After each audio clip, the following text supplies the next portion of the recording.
Voilà, tout le monde est là, quoi. C'est bon.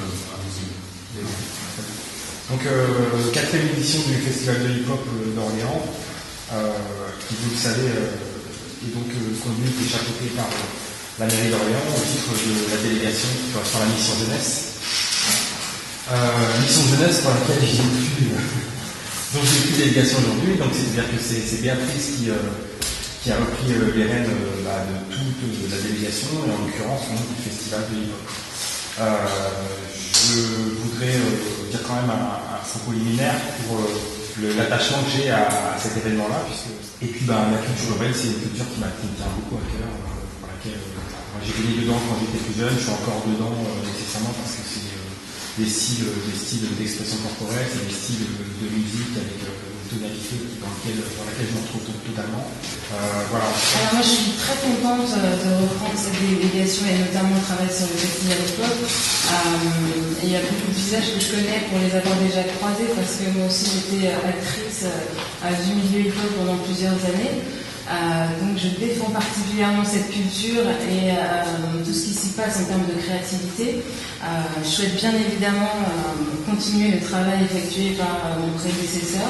Et c'est vrai qu'en 4 années, là du coup, un festival qui n'existait pas à Orléans a pu se créer, se monter et prendre pas mal d'ampleur. Je voudrais aussi remercier bien évidemment notre député maire Serge Brouard pour le soutien qu'il apporte à cet événement depuis ces 4 années. Cette année encore, on a des prestations qui sont de qualité et c'est vrai qu'à travers le travail des diverses associations, on a divers courants de hip-hop et ça c'est super important.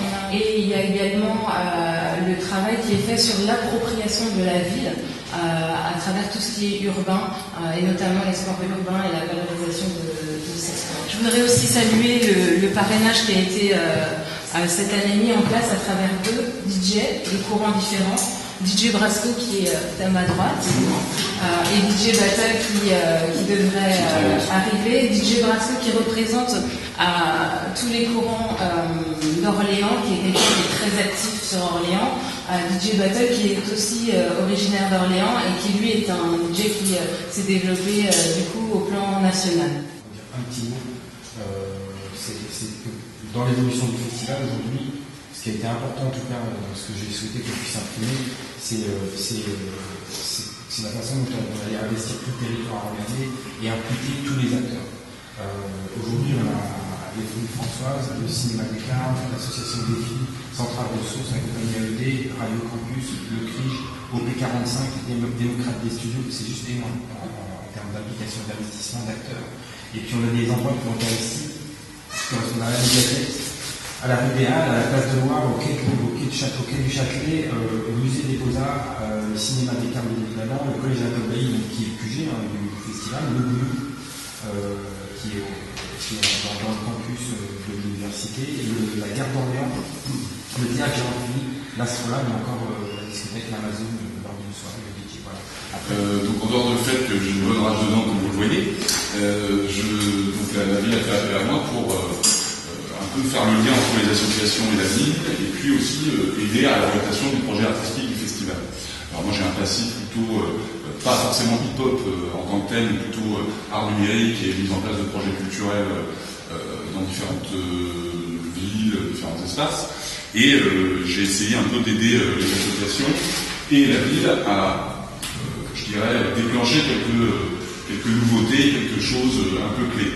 Première peut-être nouveauté importante, il y a cette année un échange encore plus important entre associations et le QG dans lequel vous êtes est là pour incarner. Le point central pour à la fois ouvrir le festival et lui donner ce côté festif, justement, qui est cette priorité pour cette édition, c'est la bloc party dont on va juste là dire quelques mots, puisqu'elle s'étend cette année. Les années précédentes, elle était à cheval entre la place de la Loire et le quai du Châtelet. Cette année, elle va remonter jusqu'à la rue des Halles en multipliant aussi les propositions qui sont faites au public, et la rue des Halles, qui va nous permettre d'avoir là une vraie scène musicale, avec des échanges, avec du live, qui va être mieux mis en valeur là, cette année encore que les années précédentes. Les Orléanais vont pas seulement venir voir des choses, ils vont aussi pouvoir pratiquer du basket, du jeu, de la sérigraphie, de la danse, parce que j'insisterai peut-être tout particulièrement moi sur un événement qui a lieu le dimanche 13 avril, et je vous explique pourquoi. Le 13 avril, il y a peut-être deux événements qui m'intéressent, parce qu'ils sont cohérents entre eux. Il y a les Folies Françoises qui font ce qu'ils appellent une flash mob devant la cathédrale en extérieur. Alors, le monde de nos danses, un spectacle proposé par la compagnie Guillaume, directeur artistique. Et qu'est-ce qu'il propose? Il propose qu'on soit à la fois dans cet héritage, dans ces collections, et qu'on ait des vrais battles avec un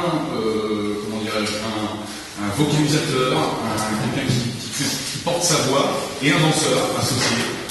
Les deux venant de plein de sphères différentes, du hip-hop, de l'improvisation théâtrale, du journalisme, pour la voix, et on les croise, on les met ensemble, sous une forme de compétition très hip-hop, et du coup on a cette rencontre. Jusque-là, les danseurs de hip-hop qui dansaient devant le musée des Beaux-Arts, mais là, ce jour-là, pendant ce festival, ils sont à l'intérieur. Et ça prend aussi à chaque fois un peu plus d'ampleur, et c'est très intéressant puisque tout autour du festival, on a après, en termes visuels, plein de retombées et de petits projets qui se font autour de ça. Donc ça aussi, ça participe à la valorisation de nouvelles pratiques et de nouveaux métiers.